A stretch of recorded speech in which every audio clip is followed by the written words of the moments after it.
Los abscesos hepáticos, la causa de estos pueden ser multifactoriales, ¿no? Los más comunes son los biógenos, los amebianos, los micóticos, o incluso que puede estar cohabitados por todos, ¿no? Dentro de los más comunes que ustedes van a ver están los amebianos, los piógenos,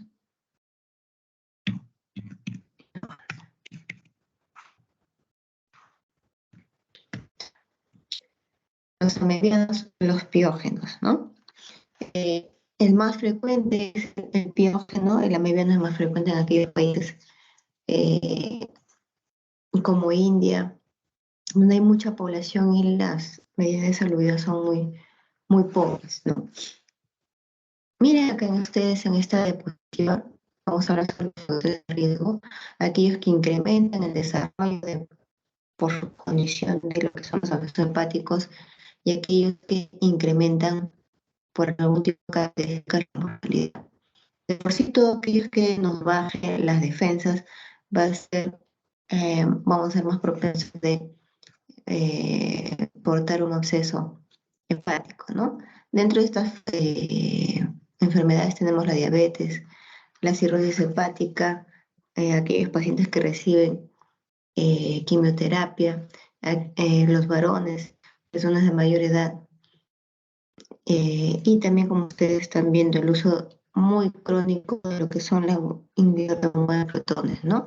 En este caso, el inhibidor de bomba de protones se da solamente con un lapso moderado, no de por vida, porque eso es lo que es la microbiota intestinal y puede condicionar un montón de enfermedades, ¿no? Dentro de ellos la neumonía. Siempre eso hay que tener en cuenta. Ahora, dentro de los factores que incrementan la mortalidad, muy claro, ¿no? Aquellos abscesos que miden más de 5 centímetros, aquellos abscesos que, a pesar del tratamiento, condicionan un mal estado del paciente, le llevan a shock, ¿no? Es muy importante que ustedes tengan en cuenta, ¿no? Todos esos abscesos que tienen más de 5 centímetros es un riesgo para el paciente. Dentro de la etiología tenemos varias, ¿no? Dentro de las más frecuentes, ¿cómo es que se producen los abscesos? De varias formas. La primera es la obstrucción de la vía biliar. Es decir, si yo tengo un lito, si yo tengo parásitos, si yo tengo algún tipo de neoplasia que obstruye el paso de la bilis hacia el intestino, lógicamente esto va a ser condición para que se puedan formar abscesos hepáticos a través de la vena porta. En aquellos casos en donde se produzca bacterias, como en pacientes que han tenido apendicitis, una enfermedad diverticular complicada, o que hayan sido a través de una manipulación por algún tipo de cirugía. Esa es la vía para que se instale eh, la presencia de abscesos. También lo tenemos a través de la arteria hepática, por vecindad. Si el paciente tiene una colecitis aguda que no ha sido tratada y sigue avanzando, pues por vecindad se van a formar abscesos hepáticos. De manera traumática, cuando se recibe algún golpe o por algún tipo de tratamiento como la lesión, también se pueden producir abscesos hepáticos. Si ustedes ya han descartado todo lo anterior que hemos mencionado, podrán decir que es criptogénico y es en menor proporción. Cuando ustedes sospechan de un absceso hepático, de manera clínica, el paciente siempre da síntomas específicos, dentro de ellos el dolor. Ustedes lo van a visualizar a través de una imagen. Entonces, lo que ustedes tienen que averiguar primero es la etiología, que es lo que lo está causando, para que ustedes puedan tratar los abscesos. Eso del acceso mediano, lo primero que ustedes van a tener que descartar es la presencia de la entamoeba histolítica y el acceso piógeno a través de varios exámenes cultivos, colonoscopía, tomografía, ¿no? Los síntomas más que nada son inespecíficos en un inicio, cuando suelen ser pequeños, y a medida que van creciendo ya van dando una sintomatología más localizada. Puede ir dolor abdominal, puede ir de fiebre, puede ir de ictericia, dolor propiamente localizado ya en hipocondrio derecho, ¿no? Asociado con otros tipos de malestar general. El diagnóstico, lo primero que ustedes tienen que solicitar es los exámenes básicos. Los exámenes básicos son hemogramas, donde ustedes van a ver la serie hematológica, leucocitos, hemoglobina y plaquetas, y los anticuerpos para la entamoeba histolítica que es lo primero que ustedes deben descartar para ver si está fallando. Caso contrario, lo más probable es que sea piógeno. Luego de esto, en base a sus exámenes, examen físico, ustedes van a solicitar exámenes de imágenes. Lo bueno, bonito y barato que tienen todos los hospitales es una ecografía. Y si ustedes quieren ver si hay algún tipo de fístula, tendrán que solicitar una tomografía, una resonancia. En caso de acceso mediano, primero a la obesidad, dependiendo del tamaño, si el inicial es pequeño o el inicial es grande, ambos reciben tratamiento médico farmacológico. Varía cuando ya empieza a ser el tamaño de 5 centímetros en adelante, ¿no? El tratamiento de drenaje debe ser pronto. Entonces, el tratamiento que ustedes están dando que le damos metronidazol, dependiendo de lo que ustedes tengan en su hospital, ¿no? Lo que siempre es metronidazol, le damos un plazo de 6 días, y luego para eliminar eh, la fuente, tenemos que dar iodorinol para medicina. En cuanto a lo que es el drenaje percutáneo, lo hace a través de radiología intervencionista o de cirugía, dependiendo de lo que ustedes tengan en su hospital. El drenaje percutáneo se va a dar previamente, se le da el tratamiento antibiótico y más que nada van a ser tributarios a aquellos pacientes que no se puedan operar, no tengan algún tipo de comorbilidad que impide, en tal caso, la cirugía en sitios en donde la localización es bastante difícil, ¿no? En aquellos accesos donde estén muy cerca a pulmón, que estén muy cerca a pericardio. El drenaje quirúrgico, bajo las mismas condiciones, que no haya respondido a tratamiento médico, el tamaño sea más de 5 centímetros, y que lógicamente, pues si no tengo el tratamiento percutáneo, voy a tener que usar el tratamiento quirúrgico. No que se olviden que todo acceso debe ser dado por cualquiera de los métodos que ustedes conozcan o los que tengan a la mano, sea radiológico, sea el quirúrgico, y en algunos casos también puede ser el endoscopio. Más de 5 centímetros, todo acceso debe ser drenado, no solamente debe recibir tratamiento antibiótico.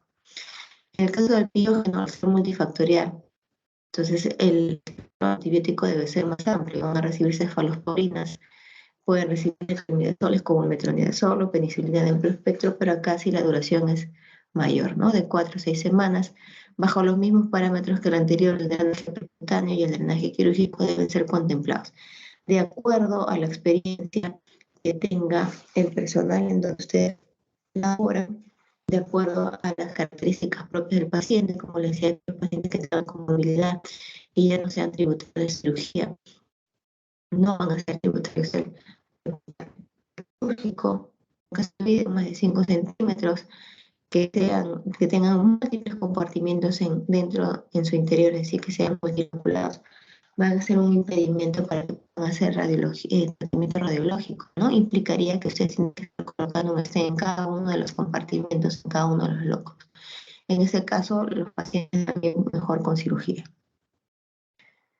Recuerden que los abscesos pueden ser de varios tipos. Los más frecuentes son los amebianos, los piógenos, y en aquellos pacientes que probablemente tengan varias patologías que reciban mucho tiempo antibiótico, van a ser mixtos. La etiología va a depender de lo que ustedes se encuentren, puede ser piógeno, multipatológico, como los gérmenes, que pueden ser pseudomonas, y en el caso de lo que es la mediana va a ser siempre la entamoeba histolítica. Como ya les mencioné, todo absceso diagnosticado debe ser tratado de manera de primera intención con antibióticos y de segunda intención a 5 centímetros. Tiene que ser tratado por cualquiera de las vías que tengan su hospital, por cualquiera de las vías que ustedes tengan mayor dominio. ¿Tienen alguna pregunta hasta ahí, jóvenes señores?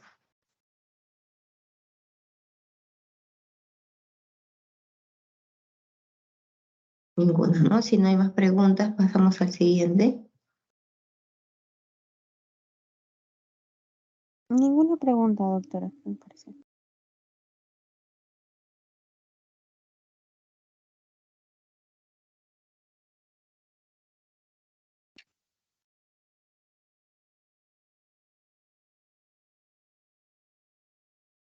En la pantalla, Sí se ve, doctora. este tema siempre me gusta darlo referirlo mucho con el caso de un paciente que tuve, ¿no? Que tuvimos en el hospital. Este es un paciente joven de 21 años que se dedicaba a trabajar en el cementerio que está próximo al hospital y vivía frente a un camal que, según lo que él refería, estaba cerca al cementerio. No tenía las mejores condiciones higiénicas y él tenía como 5 perros, si no me equivoco más. Le daba alimentación de las vísceras de lo que podía conseguir en el camal, porque era lo más económico, lo que estaba más a la mano para él. Dormía con sus perros, los abrazaba, los besaba. Y así por 3 años, un buen Ahora día el sí se joven, ve. entonces, ¿aló? Diga, Sí, ahora sí se ¿aló? ve, doctora. Buenos días. Nadie. Entonces empezó a sentir dolor en el hipocondrio derecho y ante esta molestia que no remetía con los fármacos que él se automedicaba, decidió ir al hospital 2 de mayo. El hospital 2 de mayo ingresa por medicina, lo evalúan y bueno, si encuentran pues positivo, tiene dolor en el hipocondrio derecho. Le mandan lo bueno, bonito y barato que es la ecografía abdominal y encuentran dos imágenes hipogénicas, ¿no? Una de 5 centímetros y una de 7 centímetros. Le mandan exámenes serológicos para ver la etiología. Le mandan 2 pruebas, el arco quinto y el inmunoblot. Ambos salen positivos, lo cual indica pues, que él tiene un quiste datídico. Ante el tamaño, lo llevan para cirugía y es hospitalizado en cirugía, esperando su turno operatorio. El paciente empieza a presentar ictericia y fiebre, ¿no? Le mandan una resonancia y evidencian que tiene el colédoco dilatado, con imágenes en su interior sugerentes de barro biliar y de calco. Los cirujanos deciden que esa vía biliar debe ser drenada para mayor facilidad del tratamiento quirúrgico posterior y deciden que sea tributario de CEPRE. Como no hay CEPRE en su hospital, lo mandan al hospital Hipólito Unanue, ingresa por consulta, yo lo veo en consulta, veo la resonancia, se ve lo que les detallé, ¿no? El colédoco dilatado, con presencias que compatibles más con barro que el cálculo, y se programa para lo que es una CEPRE. Ingresamos a la CEPRE, canulamos la vía biliar, y al ver la vía biliar vemos que no solamente había barro biliar y pequeños litos, sino que empezaron a salir membranas hidatídicas, ¿no? Blancas nacaradas empezaron a salir. Se empieza a limpiar, volvemos a pintar y se ve una fístula, ¿no? Una fístula que va del quiste más grande, el de 100 centímetros, hacia la vía biliar. Se acaba la limpieza, colocamos el stent, ¿no? Bajo la premisa de que este paciente debe recibir tratamiento quirúrgico pronto, porque se puede volver a obstruir el, el stent por la presencia de membranas hidatídicas. El paciente regresa al hospital 2 de mayo y esperando la donación de sangre, el paciente nuevamente vuelve a presentar ictericia, no presenta fiebre y le mandan una nueva colangioresonancia en la cual se ve el stent y la dilatación de la vía biliar por encima del stent. Nuevamente lo mandan al Hipólito para hacer una CEPRE, le quitamos el stent y para sorpresa de nosotros nuevamente vuelve a salir cualquier cantidad de membranas hidatídicas. Se le hace la limpieza y se le vuelve a colocar un stent bajo la misma premisa anterior, ¿no? Que debe ser operado de manera pronta. El paciente fue operado, ya yo no vuelvo a saber del paciente después de unos 5 o 6 meses, regresa a la consulta del Hipólito, pero para retirar el stent que le había colocado previamente. El paciente me dijo de que había estado hospitalizado, había reaccionado muy bien al tratamiento, había recibido tratamiento con albendazol, que ya había terminado, que no había tenido mayor complicación, ¿no? Entonces, si ustedes se dan cuenta, este paciente ha presentado todos los síntomas, complicaciones de lo que se menciona, lo que es el quiste hidatídico. Entonces, ahora vamos a ver. Se menciona, sí, que esta es una enfermedad más que todo en los países que son ganaderos. Perú es uno de ellos, ¿no? Y América Latina también. El agente que lo produce es el equinococo granuloso. La relación entre hombres y mujeres es la misma, puede ir desde muy pequeños hasta muy adultos. Y miren ustedes qué es lo que favorece la formación de los quistes hidratídicos, ¿no? Va a haber pulmonar, va a haber hepático, lo que nos atañe en la clase es el hepático. Miren, yo cuando tenía bastantes perros, le daba vísceras no muy bien cocinadas o crudas, que portaban los ojos viables, y ya no tenía las mejores condiciones higiénicas, dormía, estaba en contacto muy estrecho con sus perros y finalmente llegó a ser el hospedador, ¿no? Entonces ustedes ven que hay condiciones que favorecen esto, como es el caso del paciente, ¿no? Contacto humano, perro, ganado, que es tal cual lo que pasó con el paciente que hemos visto. Los malos hábitos higiénicos, estos quistes pueden vivir en climas muy extremos, desde muy calor hasta muy frío. Los vectores mecánicos, algunos tipos de insectos como las moscas pueden ser vectores. La falta de educación sanitaria, pues, ¿no? Que tenía el paciente y lógicamente en algunos casos o en la mayoría la pobreza. Como vieron en el paciente, al principio solamente empezó con lo que es el dolor en el hipocondrio derecho y a medida que fue creciendo ya empezó a haber complicaciones como ictericia, fiebre, ¿no? Más que todo relacionado con una colangitis. Donde más le gusta estar al quiste hidratídico, miren, le gusta estar en hígado, intestino, pulmón y otras localizaciones, ¿no? Que puede ser peritoneo. Y en el hígado, donde más le gusta estar es en el lado derecho. Como han visto en el paciente, en realidad para llegar al diagnóstico es una toma de tos y tiene que tener el factor epidemiológico que es muy importante, que en el caso de pues, sí se dio un contacto humano, perro, ganado, ¿no? ¿Cómo lo confirmaron? A través de exámenes serológicos, en el caso de Yerko le pidieron arco quinto y lo que es el inmunoblot, que es el ELISA. Las imágenes que ustedes cuando sospechen deben pedir lo primero que tengan a la mano, en este caso la ecografía, para que no solamente haya en hígado y en otros lados, les pueden pedir una radiografía para ver si hay quiste hidratídico pulmonar. Si quieren ver si hay algún tipo de complicación, lo que ustedes van a ver, van a solicitar es una tomografía, una por la resonancia, como es en el caso del paciente que hemos visto. Una de las complicaciones cuando ya este quiste puede sobrepasar los 5 centímetros, lo más característico, lo más frecuente que puede pasar es la presencia de lo que es las fístulas biliares, ¿no?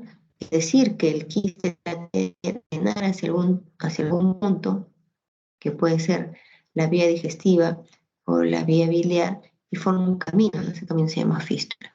Y en eso puede presentar al tratar de salir las membranas ciantídicas por la fístula, puede llegar al colédoco a obstruir la vía biliar y va a producir colangitis, ¿no? Que es el caso que hemos visto en el paciente. Pero no solamente se puede dar ahí, también puede producir fístula a nivel de pulmón, ¿no?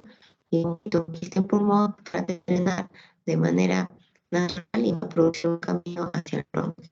Puede romperse lo que es el espacio sufrénico, puede romperse el peritoneo, que es más peligroso, porque va a haber una siembra, va a haber múltiples quistes hidratídicos en peritoneo, pueden llegar a romperse y pueden llegar a presentar shock anafiláctico, ¿no? Ese es el más riesgoso. El tratamiento lo van a dar ustedes, si el paciente va a ser tributario de tratamiento quirúrgico, 45 días antes y 45 días después que recibió el paciente que les mencioné, ¿no? ¿Qué va a recibir? Va a recibir albendazol, 400 miligramos cada 12 en 3 ciclos. Cada ciclo va a durar 28 días y pueden descansar 14 días. Tienen que tener en cuenta que el fármaco preferido generalmente es el albendazol, va a dar la leucopenia en algunos casos y la toxicidad. Por lo tanto, ustedes tienen que ingresar a su paciente antes, durante y después del tratamiento. Para eso le pedirán a ustedes un hemograma, un perfil hepático. Si mejora, los tratamientos disminuyen, pueden ir a iniciar nuevamente el tratamiento. Ahora, ¿cómo van a drenar ese tratamiento, ese quiste ciatídico? Puede ser a través de radiología intervencionista, la experiencia todavía es muy poca, se ha visto que puede verse síndrome peritoneal, sin embargo ya está empezando a adquirir cada vez más relevancia. Lo que consiste es ingresar, succionar con un trócaro, con un medicamento que tienen los radiólogos, y finalmente lo que han retirado le ingresa lo que es una solución hipotónica o alcohol, ¿no es cierto? Lo de radiología intervencionista cada vez está cobrando más importancia por lo menos el menos riesgos que tiene, ¿no? Eso siempre hay que tenerlo en cuenta. El tratamiento quirúrgico, como mencioné anteriormente, quistes de 5 centímetros, quistes que se hayan complicado como Yaicol, que tenía una fístula biliar, quistes que se puedan coinfectar con algún otro tipo de, de algún tipo de microorganismo, no que haga efecto mucho. Además, hay algunos quistes que llegan a crecer tanto que llegan a obstruir incluso el estómago y tienen que ser operados, ¿no? Y no se operan cuando los quistes están calcificados, cuando están muertos o cuando hay múltiples, eh, más de 5 o 6 quistes dentro del hígado. Lo que se prefiere primero es dar el tratamiento terapéutico, a ver si regresiona, y de acuerdo a eso, a ver si el paciente va a ser tributario o no del tratamiento.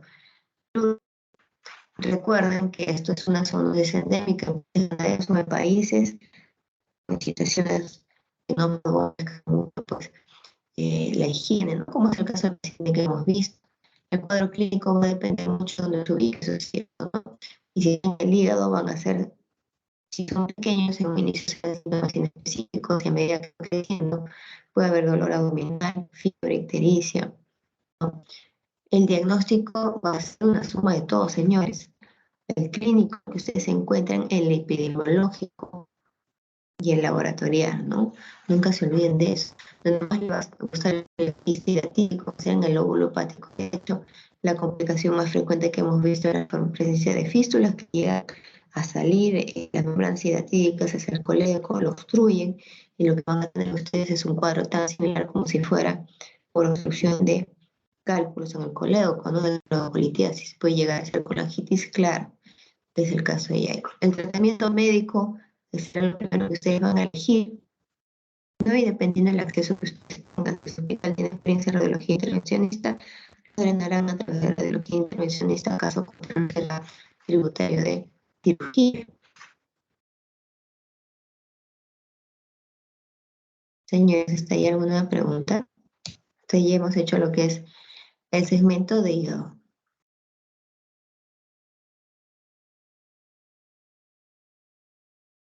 ¿Ninguna?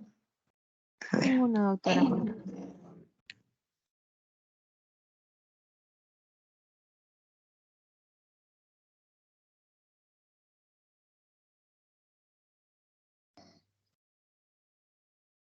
La pantalla.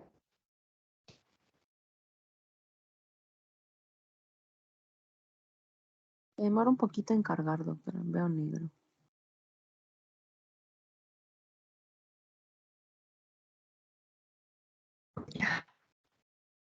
Mire, la pancreatitis es una patología que ustedes van a ver muy frecuente en lo que es emergencia, ¿no? Ya sea como internos, como médicos asistentes emergenciólogos, o médicos internistas. Es una patología que ustedes van a ver bastante. Lo importante en una pancreatitis siempre es establecer, primero, llegar al diagnóstico. Segundo, ustedes tienen que, en realidad, establecer rápidamente la severidad para saber cuál es el destino, ¿no? No es lo mismo que un paciente esté en coma, no es un paciente que esté en UCI.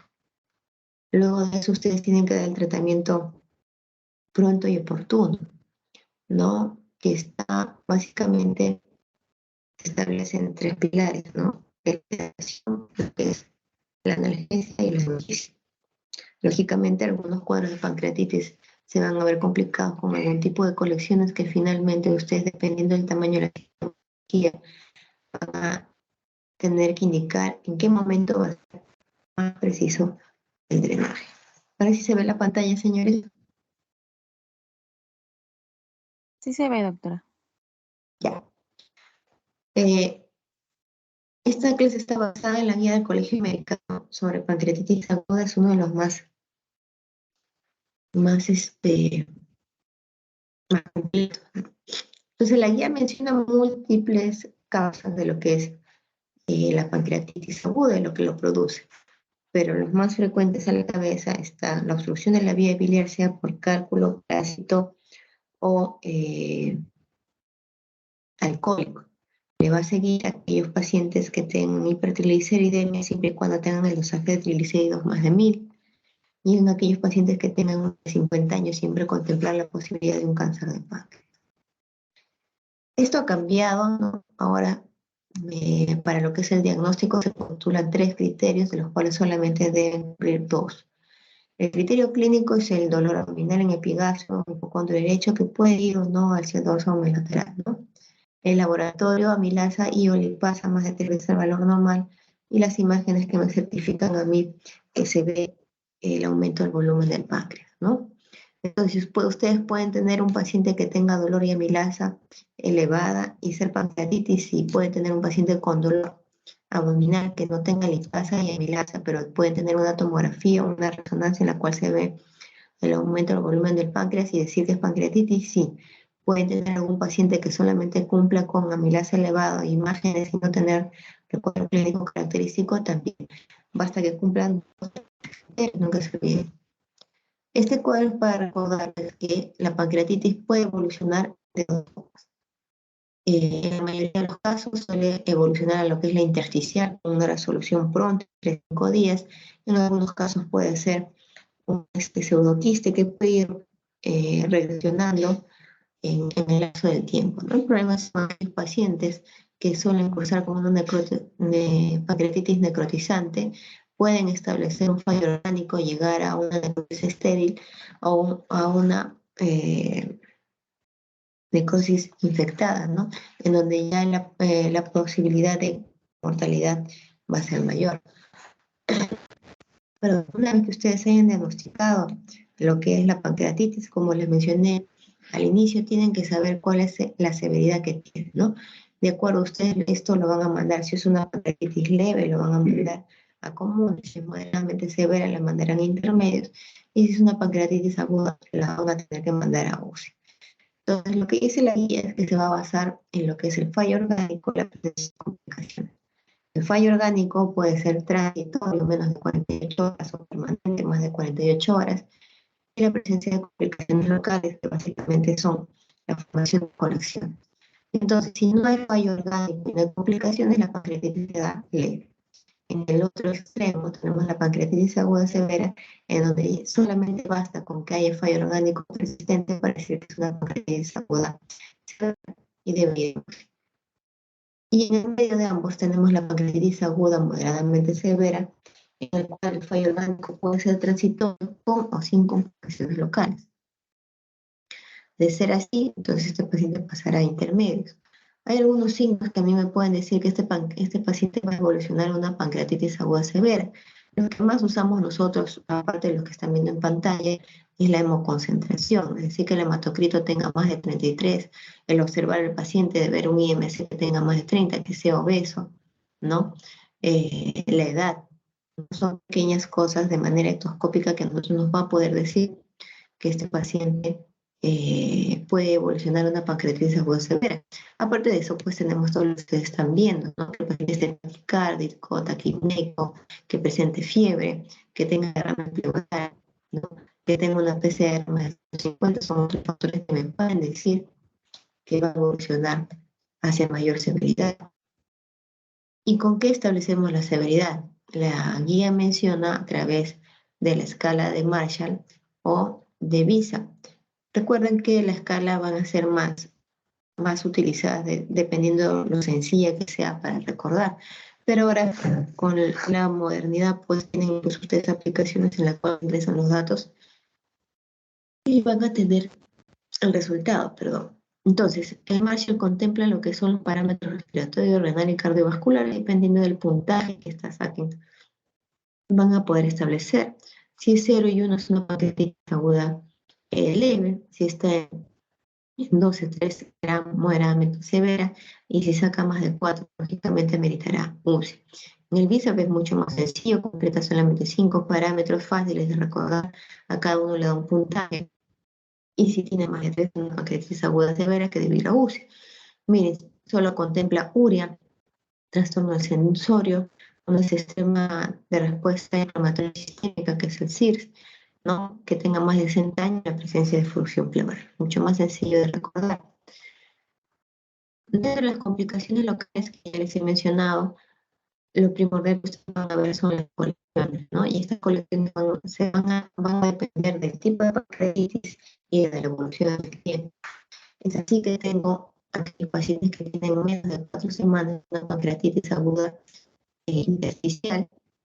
Podemos encontrar colecciones que no están organizadas, que están alrededor del páncreas, y esto vamos a tener que seguir haciendo seguimiento a través de imágenes. Si pasan las 4 semanas y ya estoy organizado, veo una pared alrededor de la colección, podría decir yo que es un pseudociste pancreático, y de acuerdo a la sintomatología que esté voy a ver si va a ser tributario o no de tratamiento. Lo que cambia es cuando es una pancreatitis necrotizante, ¿no? Si es menos de 4 semanas, va a haber una colección que va a estar alrededor del páncreas, o pero va a ser mucho más densa. En el control que puede recibir el paciente a través de una tomografía, una resonancia, puedo ver que sigo viendo la colección con la misma intensidad, un poco más intensa, lo cual va a significar que hay presencia de detritos, y aparte veo una colección. Entonces voy a tener, como les dije en el anterior, tener vigilancia estrecha para ver si va a ser tributario o no tratamiento. Recuerden ustedes que la pancreatitis, cuanto más leve, la posibilidad de mortalidad es menor, ¿no? En cambio, si no tenemos una necrosis estéril y si tenemos una necrosis infectada, la posibilidad de mortalidad puede incrementarse hasta un 15%.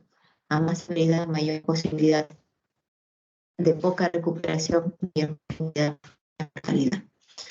Ahora, cuando digo yo que hay una necrosis infectada, va a ser 3 cosas. Primero, que yo punte a través de una aguja, sea por econdoscopía o por tomografía, lo llevo a estudio y me sale gran positivo.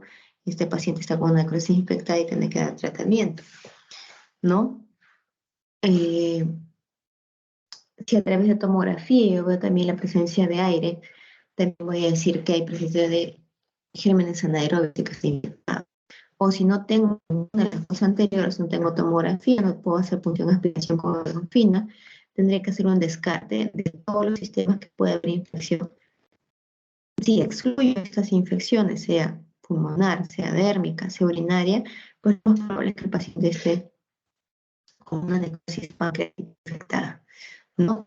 Y si ya yo tengo la certeza o sospecha, lo que tengo que hacer es dar tratamiento antibiótico, no se da como profilaxis o lo que más le gusta al páncreas, los carbapenems como el impenetrone y el propenetrone, los nitroimidazoles como metronidazol, y las quinolonas de segunda generación como el fluoxacin.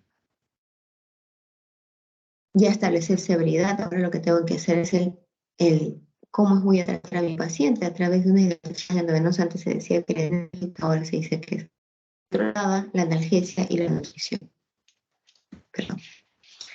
Cuando la fluidoterapia controlada, nosotros tenemos que dar entre 5 y 10 mililitros por kilogramo por hora, en base a la evaluación del paciente. Si yo tengo a mi paciente que tiene una frecuencia cardíaca más de 120, una PAM que está a menos de 65, la diuresis que está a menos de 0,5, estamos concentrando, que tiene la creatinina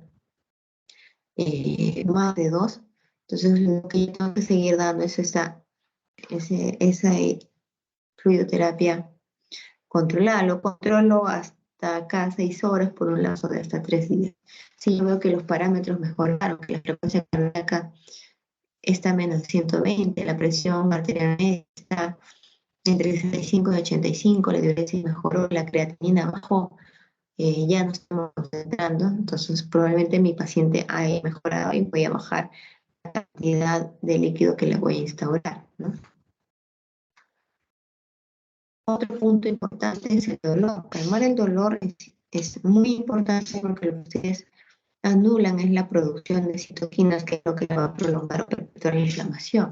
Entonces, ¿cómo calman el dolor? Ustedes pueden hacerlo tan igual como en otras patologías, yendo de menos a más en lo que son los fármacos para el dolor. Inicialmente ustedes van a tener que empezar con lo que es paracetamol, que ya hay endovenoso, metamizol o cualquier tipo de AINES que ustedes puedan encontrar. Si ustedes ven en el lapso de tiempo que su paciente no mejora, pueden agregar algún tipo de puede débil, lo que tenemos, por ejemplo, en el hospital extramal y codeína. Y si no mejora con eso, tienen que llamar al anestesiólogo para que pueda instaurar ya otros opioides que son de manejo del anestesiólogo, que no lo manejan otras especialidades, que puede ser morfina, fentanilo o psicodona, ¿no? Eso ya lo maneja el anestesiólogo. Hay muchos estudios también en paralelo que se ha hecho con inhibidores de la COX-2, como es el Celecoxib, que se ha visto de que previene que la pancreatitis evolucione hacia mayor severidad y que por lo tanto disminuye la presencia de complicaciones. Reducen también a su vez lo que es el uso de opioides y es lo que falta con estos estudios, es establecer bien la dosis y el lazo por el tiempo se va a dar, ¿no? Todavía está en estudio, pero es bastante prometedor. Ahora, los pacientes que están con pancreatitis lógicamente no van a recibir ningún tipo de nutrición. Lo que se hace es suspender la vía oral, ¿no? Si es una pancreatitis aguda leve, pues en 3 en 5 días no tendrá mucho tiempo sin recibir nada por vía oral y rápidamente pues ya no tienen dolor, tienen ruidos aéreos, no hay náuseas, no hay vómitos. Ahí recién que pasó el cuadro de la pancreatitis se empiezan a ingerir alimentos, ¿no? Si es una pancreatitis aguda moderadamente severa en la cual no va a demorar 3 días ni 5 días y va a demorar más días, no puede estar el paciente sin recibir alimentación porque lo que se va a producir es una translocación bacteriana y va a ser más propenso a infecciones. Entonces lo que se hace es bypassear con una sonda que va de la nariz hasta el yeyuno para bypassear lo que es el páncreas, evitar que se active con la nutrición que se le va a dar y van bien los pacientes, ¿no? Ahora se menciona en muchos estudios que ya no es tan necesario la presencia de la zona nasogástrica, sino también podría ir bien con una sonda nasogástrica. Todavía está en estudio, todavía no está protocolizado. Esperemos más tiempo para ver cómo va este nuevo recurso de la sonda nasogástrica. Ahora, es importante en aquellos pacientes con pancreatitis que tienen algún tipo de obstrucción biliar, si son tributarios, esto es algo que siempre se pregunta en examen, ¿no? Un paciente con pancreatitis aguda, si no tiene colangitis, ¿no? Si no tiene colangitis, tiene una vía obstruida, que pase el cuadro de la pancreatitis, que son 3-5 días y se puede realizar la sepsis, ¿no? Y obviamente si no tiene ningún tipo de obstrucción que nosotros hayamos verificado por resonancia, tomografía o endoscopía, lógicamente no va a ser tributario de sepsis, ¿no? No tiene pancreatitis y no hay colangitis, pero sí tiene obstrucción, lo que se prefiere es esperar que pase el cuadro de pancreatitis para recién hacer una sepsis. Acá cambia, ¿no? Cuando el paciente tiene colangitis, tiene fiebre, ictericia, dolor abdominal, tiene algo que le certifique que tiene una vía biliar obstruida, sea por tomografía, con la angioresonancia o con endoscopia, este paciente sí se prefiere que vaya siempre, pero no con el afán de resolver la obstrucción, sino simplemente colocar un stent biliar que permite el paso de la bilis del tubo del colédoco hacia el tubo digestivo, ¿no? Hacia el duodeno, simplemente para evitar que la colangitis empeore y en un segundo tiempo, ya cuando haya pasado el cuadro más severo de la pancreatitis y de la colangitis, en un segundo tiempo ya desobstruir la vía biliar, ya sea con litotripsia o con dilatación dependiendo de lo que encuentren, ¿no? Se prepronta, que es lo que se menciona más que todo para viabilizar el pase de la bilis de colédoco hacia el duodeno y en un segundo tiempo, cuando mejora el cuadro, recién desobstruir la vía biliar, ¿no? Ahora, como les mencioné, en algunos casos va a haber presencia de colisiones, ¿no?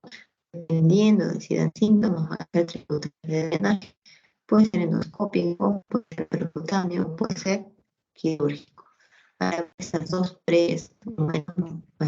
modalidad se prefiere a la cirugía, ¿no? Entonces, si nosotros tenemos colecciones agudas o menos de 4 semanas que son estériles, observaré. Si tengo ya una colección en la cual yo estoy viendo que hay necrosis y que está infectada por los síntomas del paciente, tiene que recibir tratamiento antibiótico y tiene que ir a drenaje. Si yo tengo una necrosis pancreática pequeña, encapsulada, que no da síntomas, observo. Si yo tengo una necrosis pancreática que ya me da síntomas, tengo que drenar por cualquiera de los métodos que yo tenga. Si yo veo que la necrosis está infectada y aparte también da síntomas, doy antibiótico y va a drenaje. Va a depender mucho el tratamiento de las colecciones de la sintomatología, ¿no? Y de la vigilancia en el tiempo que ustedes me van a dar a través de las imágenes como la tomografía de resonancia. ¿Qué pasa con aquellos pacientes que ya tuvieron pancreatitis? Si tuvieron una pancreatitis aguda leve y tiene litiasis vesicular, en la misma hospitalización el paciente debe pasar a cirugía para que le extraigan la vesícula, ¿no? Porque los cálculos pequeños son la fuente de la pancreatitis, salen, van por el cístico, pasan por el colédoco y está muy próximo al páncreas, lógicamente va a ser pancreatitis. Entonces lo que se tiene que evitar es que esos cálculos vuelvan a salir y producir un nuevo cuadro de pancreatitis. Eso se evita sacando la vesícula. En aquellos pacientes que han tenido una pancreatitis aguda, moderadamente severa o severa, se espera un mes del alta en el afán de que los cambios internos mejoren para que el cirujano pueda reconocer exactamente y le sea más fácil llegar a la vesícula, ¿no? En este caso se espera un mes después del alta. Recuerden que la pancreatitis es una de las patologías que más van a ver en emergencia. El diagnóstico solamente se basa cumpliendo 2 de los 3 criterios, algo que cambia. Una vez que establezcan el diagnóstico, tienen que establecer severidad para ver el destino, ¿no?, de su paciente. El tratamiento va a ser en base a hidratación, analgesia, nutrición. En esa hidratación se prefiere un cloruro de sodio o lactato. Idealmente es el lactato. El tratamiento de las colecciones va a depender siempre, como les digo, de la sintomatología y de la infección que se presente. Y la CEPRE siempre va a estar indicado cuando haya pancreatitis aguda más colangitis de manera crónica. En caso de obstrucción, se espera que pase la pancreatitis para luego resolver la obstrucción, sea por coleocolitiasis, por parásitos o por algún tipo de neoplasia. Señores.